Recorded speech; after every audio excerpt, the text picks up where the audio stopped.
What's up, man? I heard my guy video Zone Six yesterday. He was talking about, taxation without representation. He was talking about culture building. He was talking about he had a lot of great points, man. And I just want to elaborate on that. My thing about this is, see, what need to be touched on too. Also, is what is black culture? Is it a such thing as black culture? I know a lot of people probably gonna get beside themselves or get a little upset, but in my opinion, there's no such thing as black culture because black is not a race. First of all, black is not a race. We are the descendants of Africa. We have in Africa there are many different villages, many different like me. I did my ancestry.com. Now, the main part of my part of my DNA is from the Congo, some Nigerian in there and some other different different places in Africa. And I think another thing that we struggle with as quote unquote black people in America is we don't know we don't know exactly where we come from. You know what I'm saying? I mean, yes, we know that we are descendants of Africa, but we don't know what village, what tribe, and all that stuff that we come from. And it's an identity crisis that we're going through in in American society. We all were born into American society, quote unquote racist society. It is a racist society because it's a race to the top, and this is not our society per se. Many of us were brought here, but yes, it was black people in America that came from Europe. They were not slaves. That's true, and that has to be told, and that has to be put out there that every black person in America is not a descendant of slavery. So we don't know who is and who's not. That's the problem, and we have this mental block of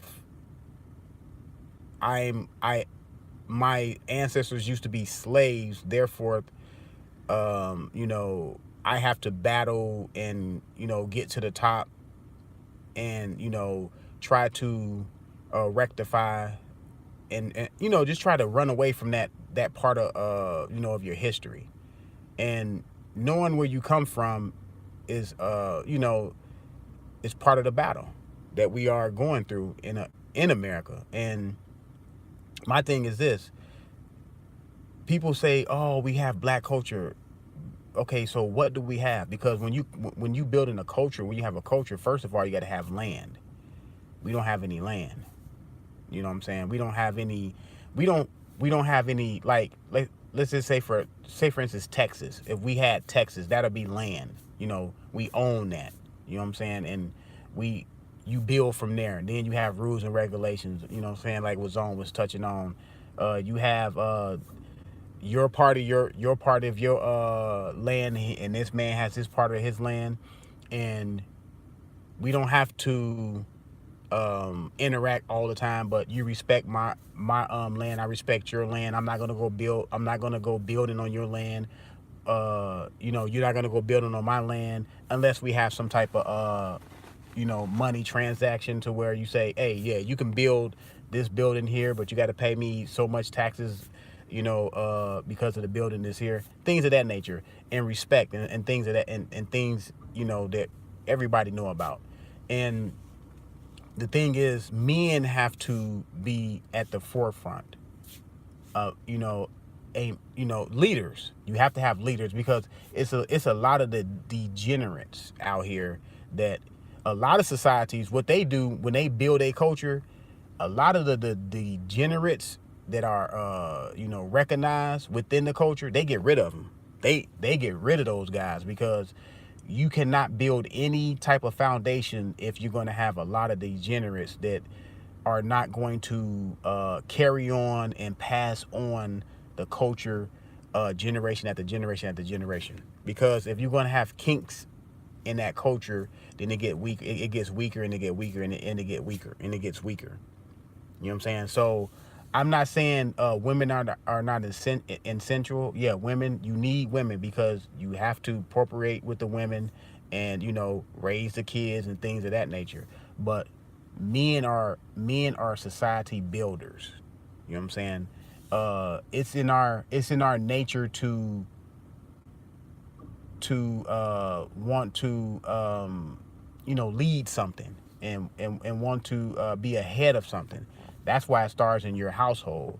A man has to, if he's going to, and another thing, he has to pick the right woman to have kids with, because that's the crux of the whole situation with, you know, the black man. You see a lot of times where you you see I see it all the time because I'm always going in like different stores. I work, you know, so I go into different stores and I see all this. I see all this firsthand. You will see the woman coming in. She got 4 or 5 kids. No man. She has is no man with her. And I see these same girls all the time, and I never see a man with them. So that's telling me that A, either he don't like going to the store, or B, she doesn't have a man in the house. So now you have these kids that are being raised with one parent in the house. And usually if you have sons, and this is the reason, I'm gonna touch on this too. The reason why the black males are so sensitive is because they are being raised without a man in the house to balance their mind, their emotions. A woman by nature is very emotional. So when she raises a son, he's gonna be in the house. He's gonna see her emotional outbursts. I'm not saying all, but you know, everything is not 100%. But I'm saying in general, a woman is emotional. And because I was raised by a woman. My father went in the house. You know, I have uncles coming through here and there, getting out of jail, in and out of jail. But what is that? You know what I'm saying? That's not doing anything for you. So you will have these emotional outbursts, and then it tweakles down to the son, and then the son grow up and he's very emotional and he can't take criticism, because usually when you have a father in the house, he has no problem criticizing, critiquing, and having a point of view about his son and how his son's supposed to act, how his son's supposed to be raised. So you have a lot of, and then there's another thing, you have a lot of black men being raised by grandma.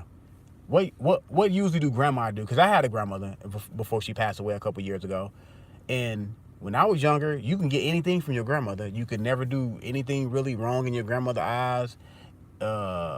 It was leave that boy alone. You know what I'm saying? Things of that nature. So grandma hampers, you know what I'm saying? What's up, man? Grandma will hamper the young black male and let him lead a life of delusion to where he does nothing wrong. He doesn't have to be accountable. Your father holds you accountable. Because look, I got 2 sons, I got a daughter, and I'm constantly on my kids about accountability, being on time, doing what you're supposed to do things that you don't want to do, that you have to do to be able to survive and to be able to build a structure for life after me, and while I'm here, while I'm here and after me, because that's the job of a parent, period. Both parents is to build structure for your kids in your presence, and have them be able to survive after you, because you know, in most cases you're going to be gone before your kids. That's ideal. So the man is very essential, and in homes right now, men are being they're being just not given the respect they deserve. Now we know how things go. We know that we have a lot of black men percentage wise locked up in jail. You know what I'm saying? So because they made the wrong choices, no one's perfect, but they made the wrong choices. They had these kids, and now the kids are usually the sons. See, I'm going to see this always go back to the males. Usually the sons get caught up in the system, the prison industrial system. And once you get caught up in that, they never let you go. They always want to have a hold on you. You know what I'm saying? And it used to be 18, whatever you did when you was younger, when you was 18, things were expunged as long as it wasn't really nothing devastating. Now they don't care. When you do something when you're 14, 13, 15 years old, they hold that against you when you're 20-something years old and you trying to go to college. You trying to get a good job. They go back to where you stole in the store when you was 12 and all this stuff. And now you handcuffed and you can't move like you want to move. So like I said, it always go back to the male. The male has to be a leader. He has to set a precedent in the house. He has to be in charge of the house, period. Now, he cannot just be in charge just to be in charge and not moving things forward. You have to be able to not be a dictator, you know what I'm saying, but be a guy that can be flexible but stern. You know what I'm saying? Don't be a degenerate. Don't be beating on your wife and beating on your kids unnecessarily. You know what I'm saying?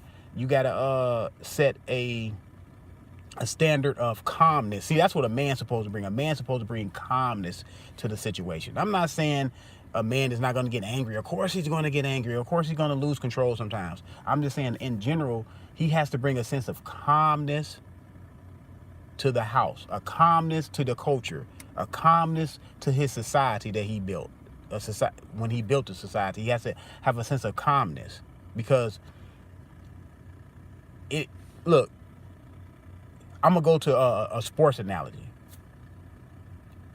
The reason why a lot of black men cannot take criticism is because, like I said, they did not have a man in the house that criticized them.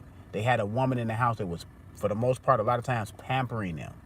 Now, I'm going to go to Deontay Wilder, and this came out his mouth. He said that his grandmama would not let anybody whoop him or do anything to him.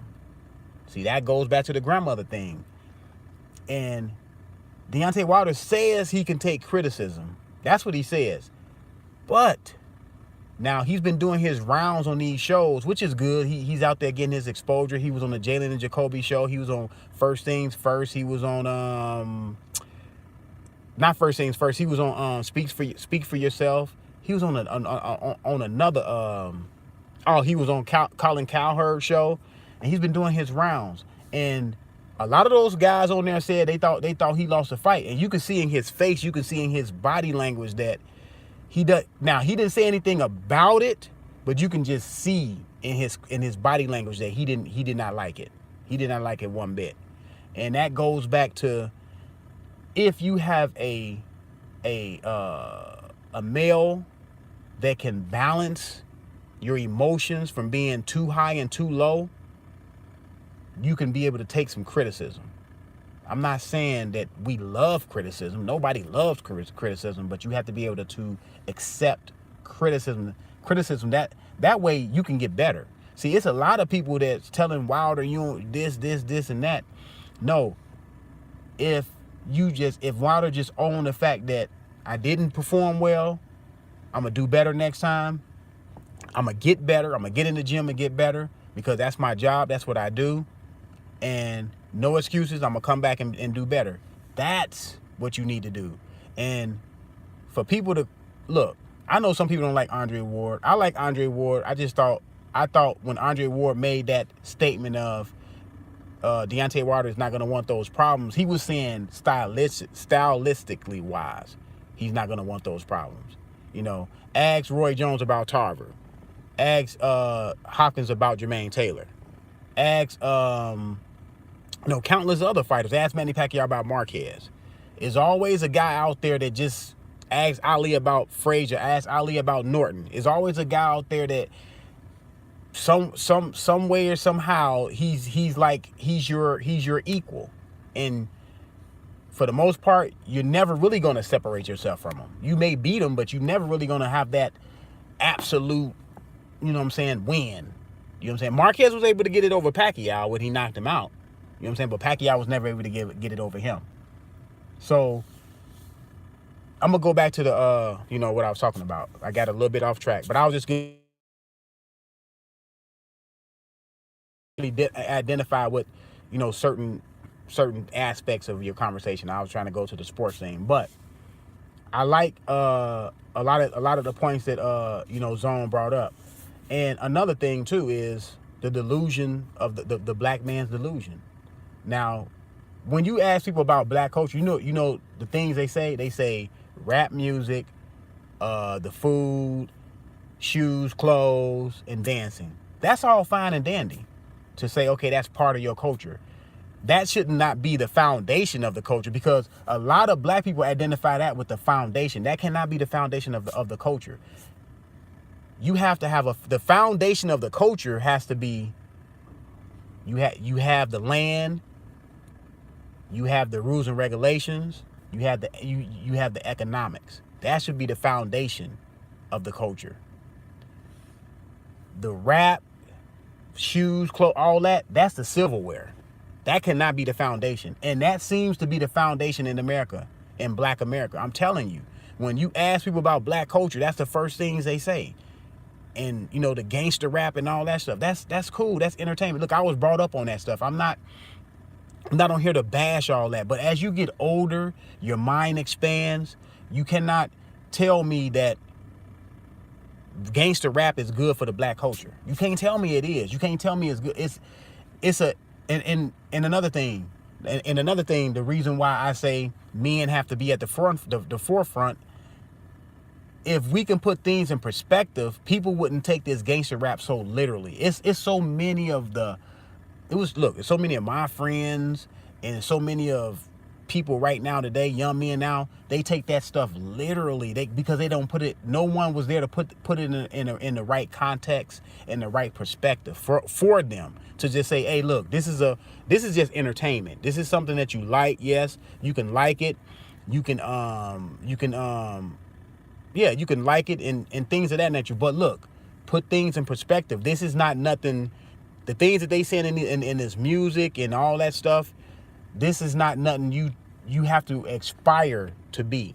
You know what I'm saying?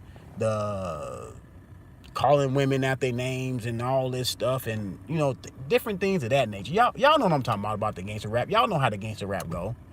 And it was never put in perspective. That's why you had a lot of young black males coming up, listening to that music, taking things on that music that was so literal to those kids and to their minds, and they got in trouble. And in my generation, it was Tupac was at the forefront of that. Now look, a lot of people love Tupac. I like Tupac. I like Tupac's music, but that whole thug life stuff, that didn't do anything for the culture. Did nothing for the culture. Let me say that again. It did nothing for the culture. The whole Tupac thug life thing made people that already had that mindset of doing degenerate things, now they had a face to say, oh, okay, he's doing it. You know what I'm saying? He's going out, spitting on people, doing this, doing that, getting in trouble. Because, look, I'm not saying everything Tupac got in trouble for was a direct hit on his own, but a lot of things he got in trouble for were his own doing.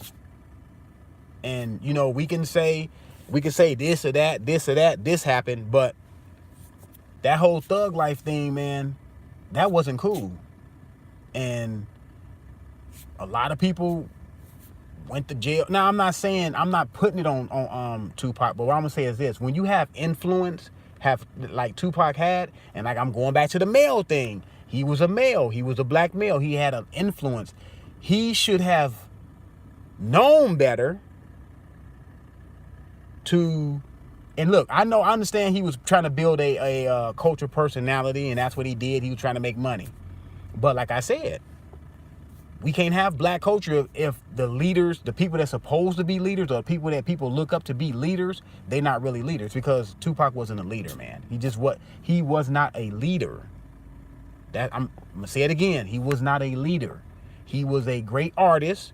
And like I said, you got to put things in perspective, and that's what he was. But a lot of people looked at him as being a leader, and they followed behind his concept. They followed behind his concept and got into a lot of trouble. And generation after generation that we have, if they're not taught anything, then what are they gonna have to teach their kids? You see what I mean? You see how it falls apart? Well, we really never had anything established in America. Now, we had times when we was prosper. We had a lot of black businesses. Nowadays, when a person have a black when it's a black business around, black people do not support it. Let's be honest, they don't support it. We have made more millionaires outside of the black community than any race ever. We have made more people more money than any race probably ever. And I'm gonna go to like DeMar DeRozan. I remember when he got traded from the Toronto Raptors, and he said that he was blindsided. And this is another thing about how things have to be taught. The Toronto Raptors owner is white, because there's only one black owner, and that's Jordan in basketball. And we have to understand this. When you play on a professional team, you don't get that professional team your loyalty, because you know what? They're not loyal to you. You're only as good as your last game. You're only as good as the last year you played, especially in football. But as soon as they can get somebody better than you, or as soon as your talent start diminishing, like Carmelo Anthony, they're going to get rid of you. You can't be caught up in all the emotions of the team and the fans and all this stuff. Your loyalty and your so-called emotions have to go to your family. Wrapped up in that organization, whether it's football, basketball, baseball, whatever. Get what you can get out of it, because they're getting what they can get out of you. Because if they're paying you $30 million a year, guess how much they making off of you a year? They're making triple that, because they have to make a profit. That's why these leagues last. That's why football lasts. Why baseball, basketball, all these organizations last, because they're turning a profit. Without turning a profit, they can't last. So, and look, we can get our own. We can get our own league called the Black NBA if we want to. You don't think LeBron James, Kevin Durant, Steph Curry, all these guys, if they leave the NBA, where's the NBA going to be? The NBA collapses without black players. Without sports in general collapse. A lot of sports are mainly basketball and football, and football is the most popular sport in America. And then it's basketball. And what are predominantly in those sports? Black males. So we can get our own if we want to, but we like to cry about somebody else's stuff. I just found out that Kevin Hart cannot host the Oscars anymore. So now people were happy when he was hosting the Oscars. Now you having black people come out and say, well, the Oscars is not our thing anyway. The Oscars wasn't your thing when Kevin Hart wasn't our thing when Kevin Hart was hosting it then. You see how fickle black people are, man? Just tell the truth in the beginning. When Kevin Hart was hosting the Oscars, it wasn't for us then. So now when he's not hosting the Oscars, now people coming out saying, oh, the Oscars wasn't for us anyway. We can get our own Oscars. We can get our own award show. Our own Oscars, our own. We can get our own whatever we want to. We're just, for the most part, not taught how to step out there on your own and get your own and represent your own self. And then if you have any complaints, guess what? Those are people that are like you. Those are people that got ownership. I don't see LeBron James and Kevin Durant and them trying to go to the Charlotte Hornets, where Michael Jordan is the only black owner, and trying to make the Charlotte Hornets a champion. You see them trying to go down there and play under Michael Jordan. Michael Jordan is a African American owner, the only African American owner in the NBA. You see them trying to sign with him? No. Black people are crazy. I mean, look, man, it is what it is, man. We like to, as long as we look, it's like this. As long as I'm getting mine, I don't care if you get yours. But see, that's not how you build a culture. You build a culture based on let's everybody come together and prosper together.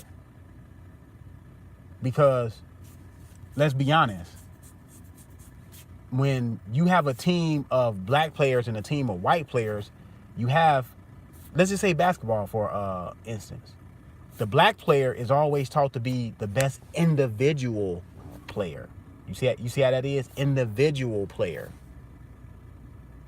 Separate himself from the team. Be the best on the team. Take all the shots. Have the ball in your hand all the time. Be the hero. While the white player is always taught to be a team. Because that's part of their society. That's part of their culture. Is to be, they understand to be a team, we can beat any individual if we're a team. If we're a team, we can beat any individual, no matter how good that individual is. He's only one.